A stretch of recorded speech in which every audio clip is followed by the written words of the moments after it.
আল্লাহ বা ছেড়ে দিয়েছে, ছাড় কিন্তু দেয়নি। কুল্লু নাফসিন যায়িকাতুল মউত, প্রতিটা নফসের মৃত্যু একদিন না একদিন হবে। ওই দিনে তোমার আমার কবরে কি হবে?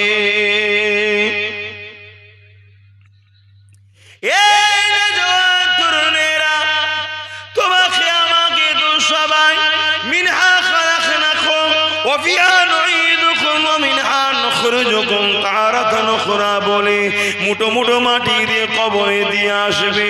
ওই কবরের জমিনটা কেমন হবে আল্লাহ নবী জানিয়ে দিলেন।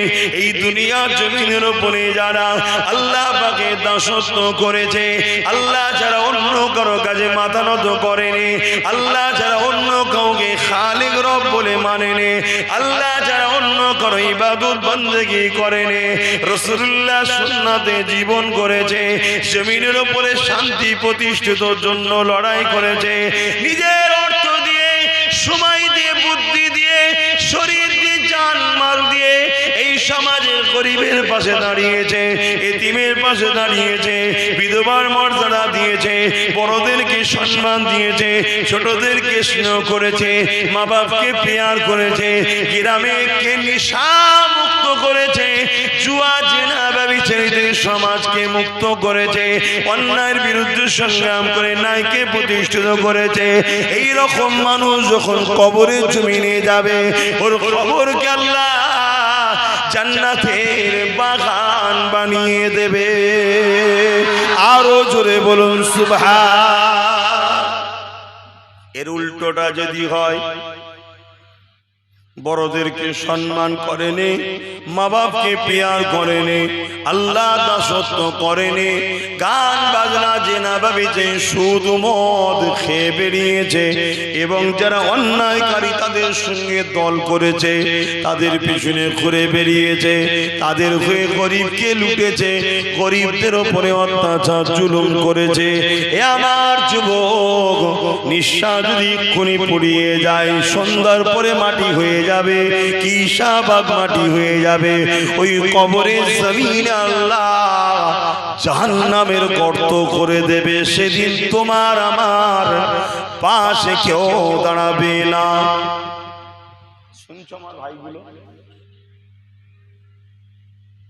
বুঝার চেষ্টা করো, মাথা খাটাও। দুনিয়ার এই রং তামাশার নাট্য মঞ্চ পৃথিবী, এই নাটক দেখে তুমি মনে করছো সত্যি? হ্যাঁ, পাখাল মাছ চেনেন? পাখাল মাছ শুনেছেন তো নাকি? কোথায় থাকে? কিন্তু গায়ে কাঁটা লাগায়। দুনিয়ায় থাকতে হবে, দুনিয়ার বুড়াই অন্যায় কোনোকে গায়ে লাগালে হবে না। আমার রাসূল কিভাবে জিন্দেগি কাটিয়েছে দেখতে হবে। নবী আমাদের জন্য মডেল। আল্লাহর কোরআন বলছে, লাকাদ কানা লাকুম ফি রাসূলিল্লাহি উসওয়াতুন হাসানা। উসওয়াতুন মানে কি? মডেল। শুনছো তো? উসওয়াতুন মানে মডেল। নবী পাককে ফলো করো। নবী পাক ৬৩ বছরটা কিভাবে কাটিয়েছে।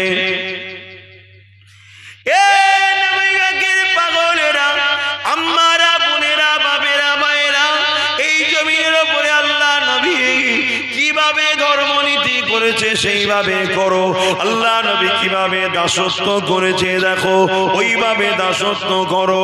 আল্লাহ নবী কিভাবে সংসার করেছে দেখো, ওইভাবে স্বামী স্ত্রী সম্পর্ক করো। আল্লাহ নবী কিভাবে সন্তানদের লালন পালন করেছে দেখো, ওইভাবে সন্তানদেরকে লালন পালন করো। আল্লাহ নবী কিভাবে তোমাকে আমাকে ব্যবসা করতে বলেছে দেখো, ওইভাবে ব্যবসা করো। আল্লাহ নবী কিভাবে রাজনীতি করতে বলেছে দেখো, ওইভাবে রাজনীতি করো। আল্লাহ নবী কিভাবে রাষ্ট্র পরিচালনা করেছে দেখো, ওইভাবে রাষ্ট্র পরিচালনা করো। আল্লাহ নবী কিভাবে সম্প্রীতি করেছে দেখো, ওইভাবে সম্প্রীতি করো। আল্লাহ নবী কিভাবে মানব বন্ধনের কথা বলেছে দেখো, ওইভাবে মানব বন্ধন করো। এক কথাই দুনিয়া দ্বিতীয় কারো কথা চলবে না। তোমার উঠতে বসতে চলতে ফিরতে জিন্দেগির প্রতিটা মোড়ে মোড়ে প্রতিটা কাজে কাজে তোমাকে মুহাম্মদ রাসূলকে ফলো করতে হবে। তোমার লাইফ স্টাইলে রাসূলুল্লাহ হবে, তোমার লেবাস রাসূলুল্লাহ লেবাস হবে, তোমার চুলের স্টাইল রাসূলুল্লাহ চুলের স্টাইল হবে, তোমার ফেসের স্টাইল রাসূলুল্লাহর ফেসের স্টাইল হবে, তোমার সংসার জীবনের স্টাইল রাসূলুল্লাহর জীবনের স্টাইল হবে। তুমি যেখানেই থাকো না কারো, দুনিয়া তোমাকে যা বলে বলো কে যা, দুনিয়ার পাল্লায় পড়ে তুমি যদি জাহান্নামকে পছন্দ করে নাও তাহলে রাসূল ছেড়ে দাও আলাদা কথা। আর যদি মনে করো দুনিয়া তোমার জাহান্নামে যেতে যাবে না, তোমার সাথ বিপদে দেবে না, তাহলে তওবা করে নাও আজকের দিন থেকে, কাখান থেকে তুমি ব্রেক করো। তোমার জিন্দেগির বাকি জীবনটা হাসবে রাসূলের জন্য, কাঁদবে রাসূলের জন্য, ঘুমাবে রাসূলের জন্য, চলবে রাসূলের জন্য, হাঁটবে রাসূলের জন্য। জীবনের প্রতিটা পাল পাল তোমার রাসূল রাসূল রাসূল রাসূল রাসূল। নবী ছাড়া দ্বিতীয় কাউকে তুমি নেতা লিডার মডেল বানাবে না। আরো জোরে বলুন সুবহান। তোমার অস্তিত্ব তুমি ফিরে পাবে, আবার গোলাম থেকে মালিক হবে। সব গোলাম তো তোমরা, এই কথা ভুল বলছো নাকি? গায়ে লাগছে? সব গোলাম। তোমাদের অদৃশ্য গলায় দড়ি বাঁধা আছে, তোমরা দেখতে পাও না। তোমাদের গলায় অদৃশ্য দড়ি বাঁধা আছে, তোমাদের কোমরে সব দড়ি বাঁধা আছে। তোমরা গোলাম, গোলাম নয়। আল্লাহ শুকর করে বলছি, গোলাম নয়। কারোকে পওড়া করি না, কারো সামনে হ্যাট হই না, কিন্তু তোমরা গোলাম হয়ে আছো। তোমরা কথা বলতে গেলে ভাবতে হয়, এক্ষুনি না এই হয়ে যায়, এক্ষুনি না ওই হয়ে যায়। আমার কত কষ্ট পেচ্ছ নাকি? এ থেকে উদ্ধার হওয়ার দরকার আছে না? না, একটাই রাস্তা, সব ছেড়ে ফেলে দাও, শুধু রাসূলুল্লাহকে ফলো করো। তাতে কে চড়ছে, কে রাজি হচ্ছে, কে বেজার হচ্ছে, কে খুশি হচ্ছে, কে হাসছে, কে কাঁদছে, ওসব ব্রেনে ঢুকালে হবে না। ওসব যদি ব্রেনে ঢুকায় আমিও গোলাম হয়ে যাবো। কথা কিছু মাথায় ঢুকছে না? ঢুকে নেই। যদি মনে করো যে রাসূলুল্লাহকে ফলো করতে গেলে তোমার জীবনের রিস্ক আছে, তোমাকে ভাবলে হবে না জীবনের ময়া, তাহলে গোলাম হয়ে গেল। তুমি জীবনের কাছে গোলাম, তোমার জীবন তোমাকে গোলাম বানাচ্ছে। শুনছো না? শোনেন? তোমাকে হাসি মনে বলতে হবে আমি জীবন দিতে রাজি আছি, তথাপি রাসূল ছাড়া কারো নাই। জোরে বলুন সুবহানাল্লাহ। তোমার যদি মনে হয় যে রাসূলুল্লাহর পথে চলতে গেলে এক্ষুনি জেল হয়ে যেতে পারে, যা দেশের আবহাওয়া, দেশের যে আবহাওয়া জানেন তো নাকি? অনেক জায়গায় মসজিদে কভার পড়ানো হচ্ছে, দেখেন না? মসজিদকে ঢেকে রাখতে হচ্ছে, বুঝতে পারছেন তো? দেখেছেন না? দেখেন একটু হ্যাকি না বলবেন তো? অনেক জায়গায় ঘটছে, দেখেন না? মসজিদকে নাকি ঢেকে রাখতে হবে। কেন কেন ঢেকে রাখতে হবে? না একদল জালিম নাকি বেরোবে, মসজিদ ভেঙে দিতে পারে। কথা মাথায় ঢুকছে না? ঢুকে না? চিন্তা করো, এতটা গোলাম হয়ে গেছি যে জালিম দাদাগিরি দিচ্ছে, কোনো সমস্যা নেই, আমি আমার জায়গায় আমার মসজিদকে আমাকে ঢেকে রাখতে হচ্ছে। আরে গোলাম নয় তো কি?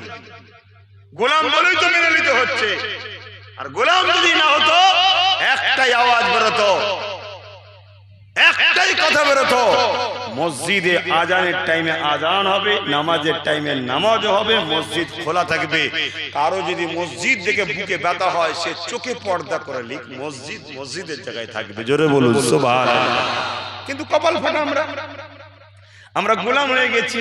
কেন? এ ভিক্ষা দিতে খেয়েছি, ও ভিক্ষা দিতে খেয়েছি, ও ভিক্ষা দিতে খেয়েছি, খেয়ে খেয়ে খেয়ে এমন হয়ে গেছি যখন আমার আল্লাহর ঘরের বিরুদ্ধে কেউ বলে তার কথাটা ভালো লাগে, আর আল্লাহর ঘরের পক্ষে যখন কথা বলি, হক কথা বলি, ইনসাফের কথা বলি, তখন আমার কথাটা তখন আবার খারাপ লাগে। খারাপ লাগছে তো? অতএব বাপ, যদি আজাদ হতে চাও গোলামীর জিন্দেগি থেকে, তাহলে একটাই রাস্তা, মুহাম্মদ রাসূল সাল্লাল্লাহু আলাইহি ওয়াসাল্লাম। ইসলাম কাউকে জুলুম করার ইজাজত দেয় না। ইসলাম কারো ধর্মের স্থানকে ভেঙে গুড়িয়ে দেওয়ার ইজাজত দেয় না। ইসলাম কারো ধর্মকে ঘৃণা করার কথা শেখার ইজাজত দেয় না। ইসলাম কারো ধর্মের কিতাব বিষয়ে ভুল মন্তব্য করার ইজাজত দেয় না। ইসলাম কারো ধর্মগুরু সম্বন্ধে ক্রিটিসাইজ করা, খারাপ কথা বলতে ইজাজত দেয় না। ঠিক এগুলো যেমন ইজাজত দেয় না, ইসলাম তেমন বলেছে অন্যায় দেখলে, জুলুম হলে জান বাঁচানো ফরজ, প্রতিরোধ করতে পিছপাও হতে বলেন। জোরে বলুন সুবহানাল্লাহ, আরো জোরে বলুন সুবহানাল্লাহ। অতএব যার যেটা পছন্দ সে সেটালে থাকবে, যার যেটা ভালো লাগে সে সেটালে থাকবে। তার বিরোধী করার ইজাজত ইসলাম দেয়নি। বিরোধী আমরা করিনি, করতে পারবো না। করলে আমরা ইসলাম থেকে বেরিয়ে চলে যাচ্ছি, ইসলামকে অমান্য করছি। এটা যেমন সত্য, ঠিক তেমনি আমার ঘরে ঢুকে কেউ আমার মা বোনের গায়ে হাত দেবে, চুপ করে দেখবো, এটা মেনে নিবাটাও ইসলাম ইজাজত দেয় না। কথা কিছু বুঝতে পারছেন? তাহলে বলুন আমরা ইসলামের উপরে আছি না নেই? দেখুন আছি না নেই? দেখুন কি গো, আলোচনায় অসুবিধা হচ্ছে? দুটো প্রেমের কাহিনী শোনাবো নাকি? হ্যাঁ, এই করে করেই তো সব শেষ। সব কথা নবদ্র মোহাম্মতের কথা বলে। আরে ঘরে যদি চাল আলু পেঁয়াজ না থাকে না, ও জানলা দিয়ে যখন দুঃখ ঢুকবে দরজাতে মোহাম্মত পালাবে। চাল আলু পেঁয়াজও দরকার আছে না নাকি? কি গো, আমার কথা বুঝছেন তো নাকি? খালি পেটে প্রেম হয় না, একটু আলু পেঁয়াজেরও দরকার আছে, চাল আলু ডালেরও দরকার আছে, এর জন্য একটু ইনকামেরও দরকার আছে। শুধু শুধু প্রেম হয় নাকি বাপ? এর আমার কথা বুঝছেন না নাকি? সবটার প্রয়োজন আছে, সবটা নিয়েই তো ইসলাম। হ্যাঁ, প্রেমেরও কথা আলোচনা দরকার, সাহাবা হুজুররা কিভাবে রসুলকে প্রেম করেছে ওটাও দরকার। কিন্তু এটা ভুলে যাচ্ছেন কেন? যখন মক্কা সন্ত্রাসীরা আমার রাসূলুল্লাহকে জুলুম করার জন্য বদরে এগিয়ে এসেছিল, সাহাবা হুজুররা নিজের জানকে বাজি লাগিয়ে রাসূলুল্লাহর হয়ে লড়াই করতে পিছপাটাও হয়নি। জোরে বলুন সুবহানাল্লাহ। শুধু প্রেম করি হুজুর বুলি উড়াইনে, জানটা দিয়েও প্রমাণও করে দিয়েছে। জোরে বলুন সুবহানাল্লাহ। আহা, আসো আমার ঘরে ছেলেরা, যুবকেরা, কারো কালচার নিয়ে সমালোচনা নয়, কারো ধর্মীয় রীতি নীতি নিয়ে সমালোচনা নয়, কারো আস্থা বিশ্বাস নিয়ে সমালোচনা নয়, কিন্তু এইটাই আলোচনা নিজের বিশ্বাস, নিজের আস্থা, নিজের কালচারটাকে বিসর্জন দিয়ে সেকুলার সেজে জাহান্নামের কুকুর হওয়ার থেকে দুনিয়ার জমিনে মরে যাওয়া অনেক ভালো হবে। কেননা মৃত্যু তো একদিন হবে, আজ নয় কাল চলে যেতে হবে। কিন্তু দুনিয়ার জমিনে সেকুলারের নাম দিতে গিয়ে নিজের কালচারকে বিসর্জন দিয়ে, নিজের ধর্মীয় অধিকারকে মিটিয়ে দিয়ে, নিজের রেখে যাওয়া রসুলের দিনকে বিসর্জন দিয়ে এ যুবকেরা মডার্নের নামে শয়তানের চালা, শয়তানের দলদাস করে নিজেদের জাহান্নামকে কিনে নেবেন না। এটাই আমি আপনাদেরকে বোঝাতে চাই। মনে রাখবেন, এই দুনিয়ায় অনেক বড় বড় জালিম শাসক এসেছে, তাদের মধ্যে জেগে ফিরাউনও ছিল, নমরুদও ছিল, সাদ্দাদও ছিল, আবু জেহেলও ছিল। সেই সময়ও কিছু কোয়ালিটির মানুষ ছিল যারা শাসককে খুশি করার জন্য ইসলামের দাবিদার হওয়ার পরও তারা তখন কিন্তু মডার্নের নামে কোন রকম ভাবে চলে বেড়াতো। ধর্মীয় রাজনীতি রীতি নিয়ে তাদের কোনো চিন্তা ছিল না। এই যুবকেরা, তরুণেরা, বাপেরা, তারা মনে করত ফিরাউন যদি আমাদেরকে অপছন্দ করে তাহলে তারা আমাদেরকে মেরে ফেলতে পারে। কিন্তু মনে রাখবেন, এমন একটা দিন আসলো যে ফিরাউনকে খুশি করে বেঁচে থাকার আশা তারা করেছিল, সেই ফিরাউনকে আল্লাহ নিষ্মিন এমন করে নীল নদে চুবিয়ে চুবিয়ে মেরে শেষ করে দিয়েছে। আজও মিশরের গ্রামীণে সেই ফিরাউনের লাশকে রাখা আছে, যাতে করে দুনিয়া দেখে এটা শিক্ষা পায় আল্লাহর বিরোধী এই শয়তানের সঙ্গে আল্লাহ কি বিচার করেছে। সে যদি অত বড় রাজা হওয়ার পরও তার সঙ্গে আল্লাহ বিচার করতে পারে, তাহলে তুমি আমি চুনোপুটি আল্লাহ থেকে দূরে গিয়ে দুনিয়ার আজকে ফিরাউনের চালাদের খুশির জন্য সময় ব্যয় করে মনে রাখবেন আল্লাহ ছাড় দিয়েছে, কিন্তু তোমাকে একদিন অবশ্যই ধরবে। সেই দিনে তোমার নাজাত পাবার কোনো রাস্তা হবে না। তাই বলে দিয়ে যান, সময় এখনো আছে, তওবা বেশি বেশি করো। তোমার আমার জন্য নাজাতের একটাই রাস্তা, ওই রাস্তা হলো মুহাম্মদ রাসূলের মডেল। আরো জোরে বলুন সুবহান। দেখুন, আমার কাজ তো তোমাদের কাছে খবরটাকে পৌঁছে দেওয়া। নেবেন কি নেবেন না সবটা আপনাদের ব্যাপার। কি বলেন ইমাম সাহেব? সেটা আপনাদের ব্যাপার। আমি কোন দোকান খুলে বসে নাই যে আমার মাল বিক্রি না হলে লস হয়ে যাবে বা খারাপ হয়ে যাবে, না না না। আমি আপনার কাছে আমার রসুলের বাণীটা পৌঁছে দিতে এসেছি, তার জন্যই তো এনেছেন নাকি আপনারা? এবার নিলে আপনি কামিয়াবি, না নিলে আপনি কামিয়াবি নয়। জবাব আমি লব না, জবাব তো আল্লাহ নেবে। কিন্তু ভাবু, মানুষ মাত্র ভুল হয়, ভুলেরও একটু কোয়ালিটি আছে। হালকা বয়সে একটু প্যান্ট শার্ট পরেছে, ঠিক আছে, হালকা বয়সে একটু ভুল হচ্ছে, এ কোয়ালিটি আলাদা। কিন্তু আজ তুমি আমি নিজের মূল্যবান দামি সম্পদটা সারা জীবন জালিমদের পিছনে খরচ করে বেড়ালাম।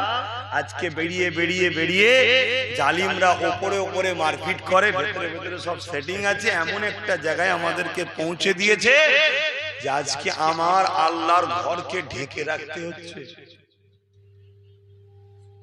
কথা কিছু মাথায় ঢুকছে না? এই দ্বন্দ্বের দোষী কারা? আমরা দোষী। কেন? আমরা 500 টাকায় বিক্রি হওয়া লোক, 1000 টাকায় বিক্রি হওয়া লোক, 1 কিলো আলু 250 তেলেতে আমরা বিক্রি হওয়া লোক। আমরা একবারও ভাবিনি যে এমন লোকেদের সঙ্গে আমরা উঠা বসা করে ফেলছি যারা আমাদেরকে পাওয়ারের চোটে আস্তে আস্তে শিক্ষা থেকে পঙ্গ করছে। এত তো লোক বসে আছে। কজনের আত্মীয় স্বজন দূর দূর পর্যন্ত থেকে বলুন, জজ আছে কারো আপনাদের আত্মীয়ের মধ্যে? কথা বলছে না তো, কেন নেই? আমরা ওটা তো ভাবিনি, আমরা তো ভাবিনি। আমাদেরকে ভেবিয়েছি কি, এলে 1000 টাকা রাখ খাবি, এলে 2 কিলো তেল কিনবি যা, এলে 250 পেঁয়াজ নিয়ে যা। একবারও ভাবিনি আমার ছেলেটা পড়ে কি করে আগামী দিন জজ হবে, জজ হলে দেশের উপকারে লাগবে, আমাদের উপরে কেউ জুলুম করলে সে আইনের কলম চালাবে। ভেবেছে? কষ্ট হচ্ছে, অসুবিধা হচ্ছে, তাহলে বলুন দোয়া করতে। বেকার গরমের সময় ফালতু আর বেকার বকেও কি লাভ, আর আপনাদের শুনেই বা কি লাভ? কেন, যা হবার হয়ে গেছে। এবারে প্যাকিং হওয়ার পালা। প্যাকিং বোঝো তো নাকি? প্যাকিং বোঝো না? ফেসবুক চালাও, ইউটিউব চালাও, ও দেখলে না প্যালেস্টাইনে শুধু প্যাকিং হয়ে পড়ে আছে, প্যাকিং আর প্যাকিং। এখন তোমাদের পালা এবার আসছে। প্যাকিং হলে তবুও ঠিক আছে, যাক যেতে তো হবে। চোখের সামনে মা বোনের ইজ্জত না লুটে লাই, সেটাও সাবধান হও। সেদিনও আসছে, তখন বুঝবে যে কি হয়েছিল আর কি করলাম। এতগুলো লোক বসে আছে, বলো তোমাদের বন্ধু আত্মীয় কুটুম দূর দূরান্ত পর্যন্ত কারো একজনের পরিবারের কেউ আইপিএস অফিসার আছে? বলো কারো থাকে? বলো না যে আমার পরিবারের একজন আছে, ওই দুই সম্পদে বোনায়ের বোনাই হয়, খালা হয়, মামু হয়, তার বোনের কেউ হয়, দূরেই হোক না রে বাবা, আইপিএস অফিসার কারো আছে? কপাল ফাটা, শুধু ভিক্ষা নিয়েছে, খেয়েছে, আর নিজের ভাইয়ের মাথায় বাঁশ মেরেছে, এই করেছে। এবার কি হবে? ছেলেগুলোকে যদি পড়াতো, তোমার দাদুগুলো যদি তোমার বাপগুলোকে পড়িয়ে আইপিএস অফিসার বানাতো, ডাব্লিউএস অফিসার বানাতো, জজ বানাতো, উকিল বানাতো, ডিএম বানাতো, বিডিও বানাতো, তাহলে আজকে কলমের জোর থাকতো না? থাকতো? এই কথা কষ্ট হচ্ছে না? খুব গায়ে লাগছে না? কোথায় ভেসিয়ে দিয়ে গেল আমাদের ঘরে, কোথায় ভেসিয়ে দিয়ে গেল? 30 বছর ধরে এক বদমাইশের ঝান্ডা ঘুরেছে, 34 বছর ধরে আর এক বদমাইশের ঝান্ডা বয়েছে, 15 বছর ধরে আর এক বদমাইশের ঝান্ডা বয়েছে, এই করছে তো শুধু। একবারও ভাবলো না যে এই জাতটা কি করে, এদের শিক্ষা কই, এদের ডাক্তার কই, এদের উকিল কই, এদের জজ কই, এদের ডিএম কই, এদের বিডিও কই, এদের আইপিএস অফিসার কই, একবারও ভাবলো। আর যখন আজকে কেউ নতুন করে ভাবছে, পাড়ায় পাড়ায় পাড়ায় পাড়ায় আবার একদল হারামখোর, সুদখোর, গেঁজাখোর, মাতালখোর বেরিয়েছে, শুধু কানে কানে যে বলছে আব্বাস সিদ্দিকীটাকে কেন নিয়ে এসেছিস, ওই সব করা কি দরকার, এসব করা কি দরকার, হুজুরি সব করবে কেন, বলছে না? বলে আজান হয়তো আজানটা হয়ে এসেছে, জানা নেই। আজকে পূর্বে ঘোষণা দেওয়া হয়েছে 5:15 আজকে আসরের নামাজ হবে। প্রায় 5:45 পর্যন্ত আসরের ওয়াক্ত আছে, বেশি তো কম নয়। 5:15 আজকে আসরের নামাজ হবে। আজান হয়ে গেছে 4:15, এখনো 1 ঘন্টার সময় আছে নামাজ হতে। আমরা আর কিছুক্ষণ দু কথা বলি নাকি? কষ্ট নিচ্ছেন আমার কথায়? আমি দুঃখে বলছি, দুঃখে বলছি। আমি জানি আপনাদের জন্য প্রত্যেকটা কথা আমার জন্য একটা করে ক্ষতির কারণ হচ্ছে। আপনাদের জন্য যত করে বলবো তত যারা আপনাদেরকে মিটাতে চায়, সেই দুশ্মনগুলো কিন্তু আমার জানের দুশ্মন হচ্ছে। কারণ আপনারা আমার কথা যদিও নাও নেন, আমার বিশ্বাস এই ছোট ছোট বাচ্চাগুলো এখন থেকে কিন্তু আমায় ক্যাচ করছে, আমার কথাকে নিচ্ছে। তাই তো এদের কি বোঝে যে আমাকে এতটা ভালোবাসে। আমি যেখানেই যাই ছোট ছোট বাচ্চারা ছোট ছোট আমার পিছনে যায়, শিরাই শিরাই রক্ত, ভাইজানের ভক্ত, বলে না? বলে না কেন? এরা এখন থেকে ফলো করছে। দুশ্মনরাও ভাবছে যে এই সংখ্যাটা আগামী 15-20 বছর পর কোথায় গিয়ে দাঁড়াবে। তোমরা যে মূর্খ হয়েছো সেটা আলাদা কথা, কিন্তু তোমাদের বাচ্চাদের ঘরে পড়াতে হবে এই প্রতিজ্ঞা। তোমরা নেবে না? নেবে না? জোরে বলো, নেবে না? নেবে না? নাও, পড়াও।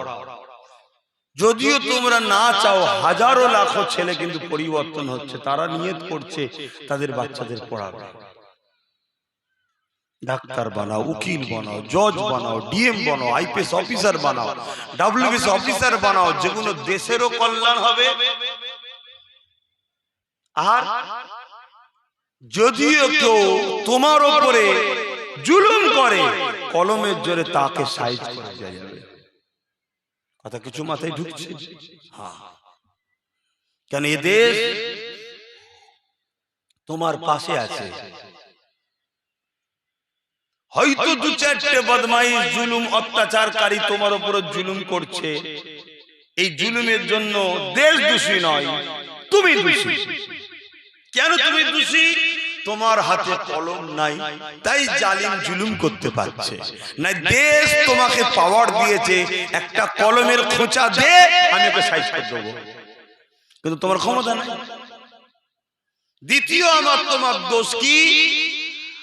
তুমি সামান্য অর্থের বিনিময়ে দেশকে যারা পরিচালনা করে কম বেশি, তাদের মধ্যে কিছু কিছু এমন লোককে আমরা বসিয়ে দিয়েছি যারা আমাদের সহযোগিতা নিয়ে বসে আমাদেরই চোখে ঠুকুর মারছে, আমাদেরই ভবিষ্যৎকে নষ্ট করছে। এটা আমাদের দোষ আছে না? নাই? এগুলোকে আস্তে আস্তে আমাদের ছেলেরা এই যে শোনার পরে একটা পরিবর্তনের চেতনা ফিরছে না ফেরেনে? সত্যি করে বলুন, ফিরছে না ফেরেনে? এই যে ফিরছে, আর আমি যে বুঝাচ্ছি, যারা তোমাদেরকে লুটতে চায়, সে জমি জায়গা হোক, জানমাল হোক, মা বোন হোক, এক কথায় তোমাদেরকে যারা মিটাতে চায়, তারা কি আমার বন্ধু হচ্ছে মনে হয়? কথা বলো। যাক, আমার যত দুশ্মন বারে বারুক গে যাক, আমার কোনো কিচ্ছু যায় আসে না, যদি তোমরা তোমাদের বাচ্চাগুলোর কথা ভাবো। আমার কথা তোমাদের ভাবতে হবে, আমি খুশি হব। তোমরা তোমার বাচ্চার ভবিষ্যৎটা ভাবো। নিজে হাতে করে নিজের বাচ্চাকে জাহান্নামের দিকে ঠেলে দিও না। নিজে হাতে করে নিজের বাচ্চাগুলোকে জালিমের মুখে ঠেলে দিও না। নিজে হাতে করে নিজের বাচ্চার ভবিষ্যৎ গুলোকে গলা টিপে মেরে দিও না। ৭৭ বছর হয়ে গেল, আমি তুমি বাচ্চার কথা কখনো ভাবলাম না। ৮০ বছর ধরে দুধ কলা খাইয়ে প্যালেস্টাইনবাসী যাদেরকে পুষলো, ৮০ বছর ধরে দুধ কলা খাইয়ে, এমনকি পায়ের জুতো ছিল না, প্যালেস্টাইনবাসী জুতো দিয়েছে। জামা ছিল না, তাদেরকে জামা দিয়েছে। ঘর ছিল না, তাদেরকে ঘর দিয়েছে। খাবার ছিল না, খাবার দিয়েছে। পড়ার ব্যবস্থা ছিল না, পড়তে দিয়েছে। ৮০ বছর ধরে যাদেরকে প্যালেস্টাইনবাসী লালন পালন করে খাইয়ে দাইয়ে সহযোগিতা করে শক্তিশালী মোটা তাজা বড় করলো, তারাই ক্ষমতায় এসে, তারাই বড় হয়ে শক্তিশালী হয়ে আজকে সেই প্যালেস্টাইনবাসীর বাচ্চাদেরকে কাফন পড়াচ্ছে। এতে কি প্যালেস্টাইনবাসীর বাপেদের একটু ভুল হয়েছে? নয়। জোরে বলুন। হ্যাঁ, দুধ কলা মানুষকে খাওয়ানো ভালো, সাপকে নয়। মানুষের মধ্যে কিছু মানুষ আছে তারা সাপের থেকেও ভয়ঙ্কর।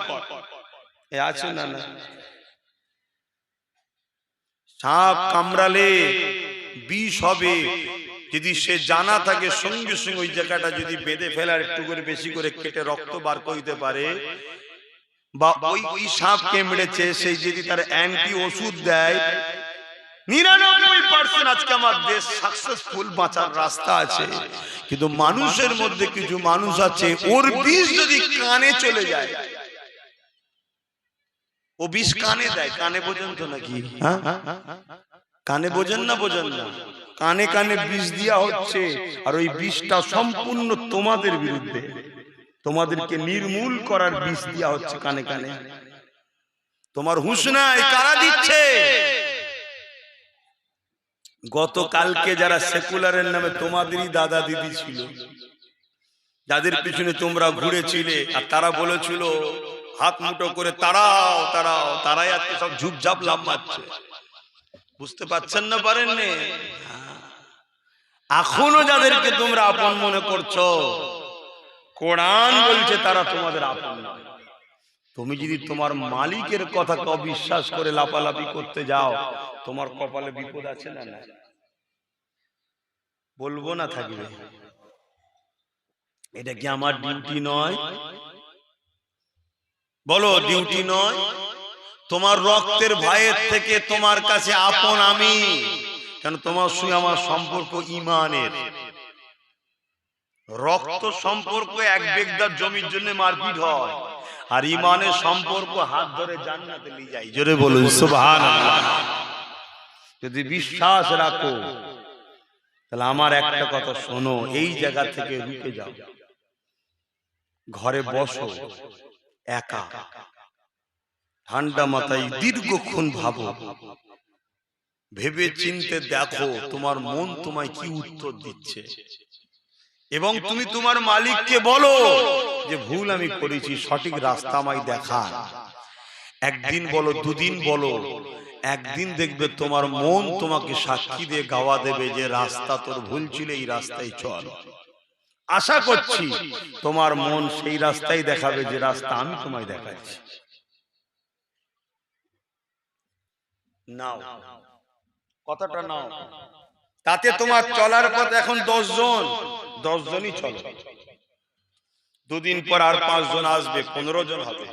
দুদিন পর আরো 5 জন আসবে, 20 জন হবে। চলা বন্ধ করুনি, চলো। দুদিন পর আরো 20 জন আসবে, সংখ্যা বাড়ছে না কমছে? দুদিন পরে আরো আসবে। তুমি যদি থমকে বসে যাও, আর কি হবে, গোলে মালে যতদিন চলছে চলুক গে যাক। না বাপ, এত ভয়ঙ্কর সময় এসে যাবে, তখন তোমার চলার আর উপায় থাকবে না। কেন? তখন তোমার পায়েতে বেড়ি পড়ে যাবে, তুমি ইচ্ছা থাকলেও আর উপায় থাকবে না। কষ্ট নিচ্ছেন? আমি একটা ছোট্ট উদাহরণ দিচ্ছি, কথাটা মন দিয়ে শোনেন। বলবো, আমরা অনেকে দেখবেন পিকনিক করতে যাই, পিকনিক করতে যাই। পিকনিকে যারা যায়, যুবক ছেলে যাবে, বাধা নাই ইসলামে, কিন্তু দুটো জিনিসকে মাথায় দেবে, এক হারাম খাদ্য নেবে না, আর হারাম কোনো বাজনা বাজাবে না। নিজেদের মধ্যে এক জায়গায় হয়ে একটু রান্না বান্না করে খাওয়া কি তো পিকনিক বলে।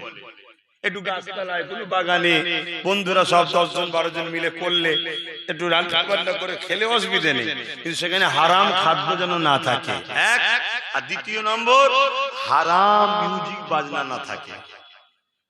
কথা বুঝেছো? তো সেই ধরো পিকনিকে যখন যায় কি করে, তার মধ্যে থেকে একজনের দায়িত্ব থাকে তুই রান্না করবি, একজনের দায়িত্ব থাকে কাঠ জোগাড় করা।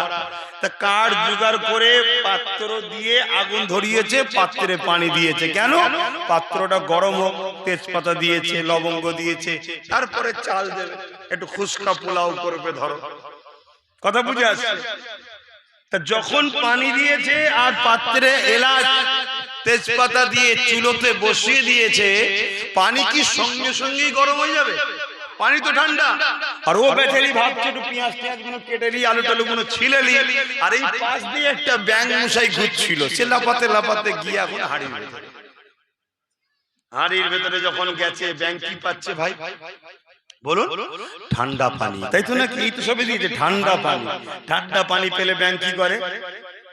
খুব খুশি, খুব আনন্দ, ভেসে ভেসে ঘুরছে, ঠিক না? সাঁতার কাটছে, ঘুরছে, ভালো লাগছে।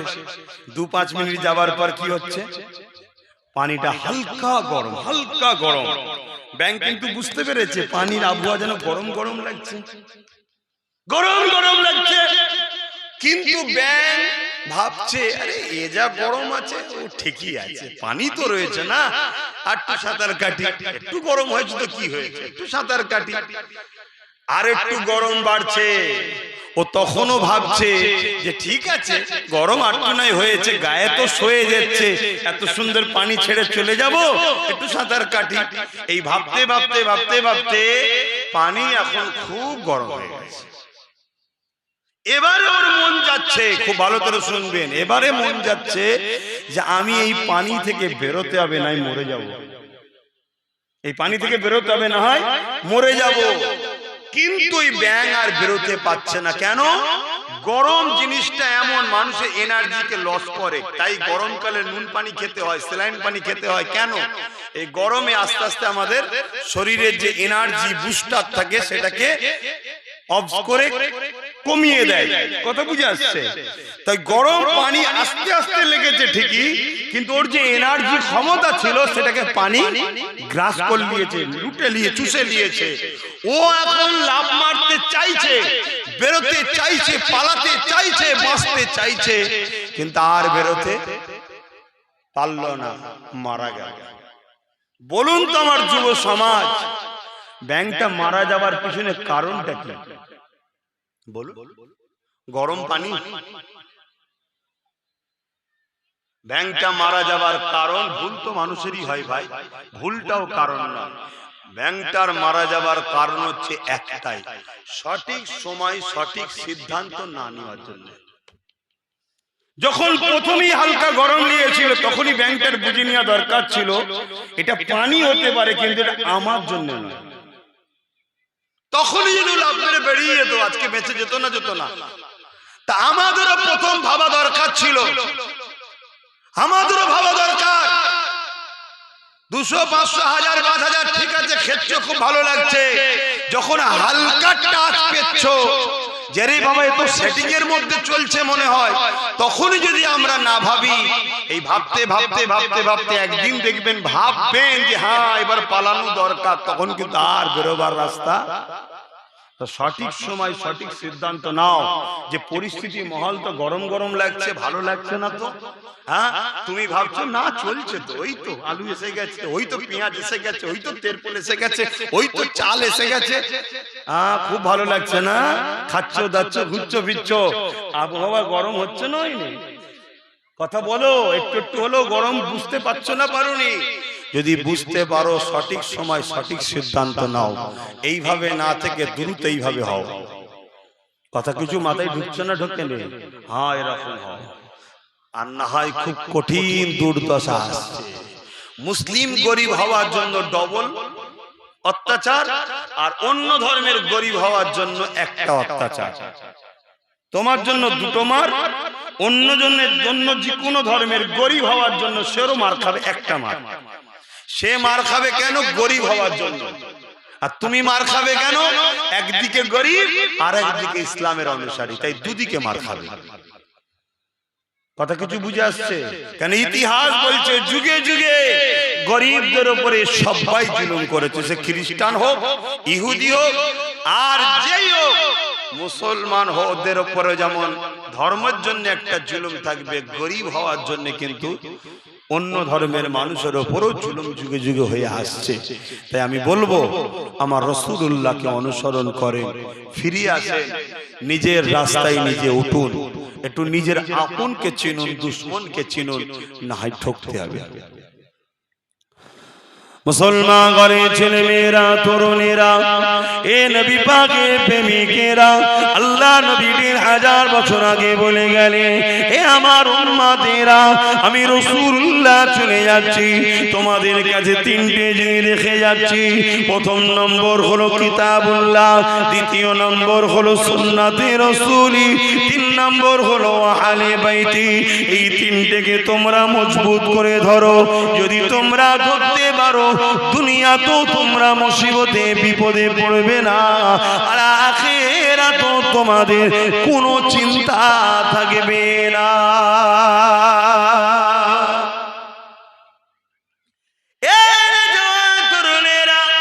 আমাদের উচিত হবে আল্লাহ নবীর নেতৃত্ব মানবো, নবী পাকের কথা অনুযায়ী নবীর বংশের বাচ্চা কুরাইশদের ঝান্ডা তলায় দাঁড়াবো, কুরাইশ খানদানের বাচ্চাদের নেতৃত্ব মানবো।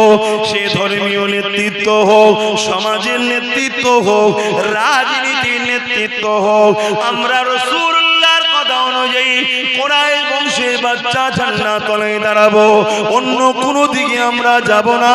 তার ইশারা যার পিছনে যেতে বলবে তার ইশারাতে আমরা যাব।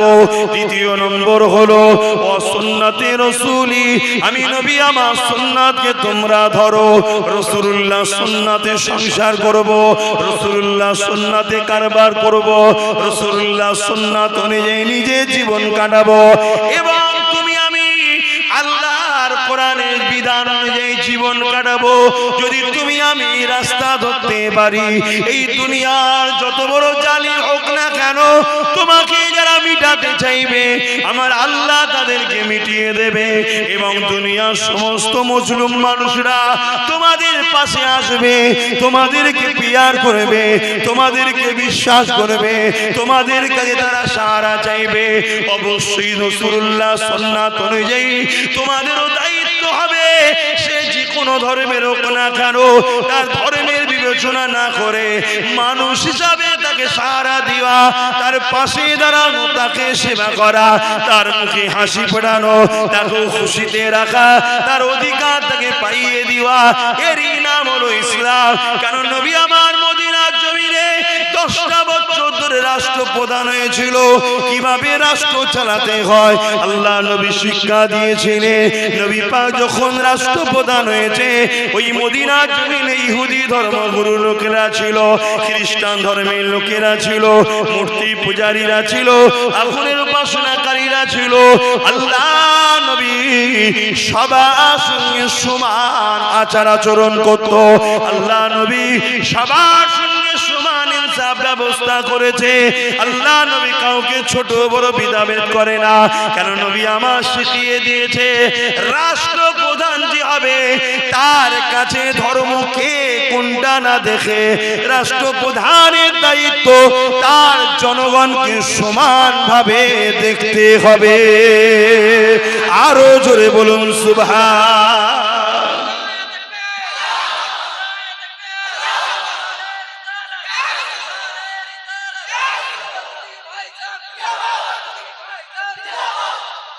আর আমরা আজকে বিশ্বের দিকে তাকালে কি দেখছি বলুন? কি দেখছি? একটা যদি কোনো কেউ লিকাকে শেয়ার করে, সে ছাড়ে না, কে ছাড়ে না, কেউ অন্য কেউ ছেড়েছে, এ হয়তো শেয়ার করেছে, শেয়ার পর্যন্ত নেই, তাকে তুলে যাওয়া হচ্ছে। আর প্রকাশ্য সমাজ বিরোধী, গণতন্ত্র বিরোধী, দেশ বিরোধী, সমাজ বিরোধী, সন্ত্রাসী মূলক কথাবার্তা হয়, তাদেরকে নিরাপদের জন্য গার্ড দেওয়া হয়। এটা দেখছেন না? দেখেন, এর জন্য দোষী কারা? জোরে বলবেন না? হ্যাঁ আমরা। আমরা কেন? আমরা পৃথিবীকে সভ্যতা শিখাবো, আমরা ইনসাফ শিখাবো, আমরাই পৃথিবীকে ন্যায় ইনসান ইনসানিয়াতের রাস্তা দেখাবো। আমরাই সেই মুহাম্মদ সাল্লাল্লাহু আলাইহি সাল্লামের দেখানো রাস্তা থেকে আজ আমরা বেরিয়ে গিয়ে আমরাই তো জালিমের দলদাসের গোলাম হয়ে গেছি। তা দেখাবে পৃথিবীকে শান্তি? এর জন্য সব দোষের মূল হচ্ছে আমরা। যদি আমার কথায় অপছন্দ হয় যে আপনি আমাদেরকে দোষারোপ করছেন, তাহলে আব্বাস সিদ্দিকী ভুল বলছে। যদি ভুল বলে থাকে আমার সাথে সম্পর্ক কেটে দিন, দূরে সরে যান। আর যদি মনে হয় যে না ঠিক বলছে, আমরা অন্যায় করেছি, আমরা ভুল করেছি, আমরা ক্ষতি করেছি, তাহলে একমত হন, প্রতিজ্ঞাবদ্ধ হন, যতদিন বাঁচবো গরিবের পক্ষে বাঁচবো, ইনসাফের পক্ষে বাঁচবো, বিধবার পক্ষে দাঁড়াবো, এতিমের পক্ষে দাঁড়াবো, রাষ্ট্রের পক্ষে দাঁড়াবো। রাষ্ট্রবাসী যে কোনো ধর্মের হোক, সেই গরিবদের ঘরে সেবা করার পক্ষে দাঁড়াবো। আমরা কোনো ডাকাতের পক্ষে নয়, চোরের পক্ষে নয়, সন্ত্রাসের পক্ষে নয়, গুন্ডার পক্ষে নয়। আমরা সমস্ত অন্যায়কারীর বিরুদ্ধে লড়বো। তাতে যদি অন্যায়কারী 500 হয়, আমরা 5 জন হলো, ওই 500-র মোকাবেলায় আমরা 5 জন বলে গেল। তাতে আমার যদি 5 জনের বিরুদ্ধে বলতে গিয়ে মৃত্যু হয়, আমি মৃত্যুকে খুশি মনে মেনে নেব, কিন্তু অন্যায়ের সঙ্গে আপোষ করব না। ঠিক না বেটি? জোরে বলুন ঠিক না বেটি? আমার এই কথাই কারা একমত একটু সাক্ষী দিয়ে হাত তুলবেন। মারহাবা, নারে তাকবীর, নারে দিবে। শুধু হাত তুলে ছেড়ে দিলে হবে না, আজ থেকে প্রতিজ্ঞা করুন। একটা জায়গায় 5 জন দাঁড়িয়ে আছে, 5 জনই খারাপ, আপনি তুলনা করছেন এর থেকে এ ভালো, এর থেকে এ ভালো, এই বিবেচনা করেই তো আমরা শেষ। শয়তান বড় হোক আর ছোট হোক আর মেজে হোক, মক্কা শরীফে 3টেকেই পাথর মারতে হয়। কি গো ইমাম সাহেব, মারতে হয় না? কটাকে মারতে বলুন? 3টেকেই। এ থেকে কি শিক্ষা দিচ্ছে? বড় হোক, মেজে হোক, সেজে হোক, ছোট হোক আর যাই হোক, খারাপ খারাপ। কথা বুঝছেন না? বোঝেন না? হ্যাঁ, ওই কথা শুনছেন না? কেউ যদি 1 বোতল মদ খায় আর কেউ যদি 1 ছিপি খায়, 1 বোতল মদ বাবা ও হারাম আর 1 ছিপি হালাল। খারাপ খারাপ, ছোট খারাপ হোক আর বড় খারাপ হোক। অতএব 5টা লোক আপনার সামনে দাঁড়িয়েছে, আমার সাথে আয়, আমার সাথে আয়, আমার সাথে আয়, 5টাই আপনার নজরে খারাপ। আপনি 5টাকে অ্যাভয়েড করতে শিখুন, তবেই সমাজের ভালো মানুষ সামনে আসবে। আর আপনি যখন তুলনামূলক বাঁচতে শিখেছেন, ওর থেকে এইটা ভালো, ওর থেকে এইটা ভালো, ওর থেকে এইটা ভালো, তখন বড় শয়তান ছোট শয়তানকে দিয়ে আপনাকে বোকা বানাচ্ছে।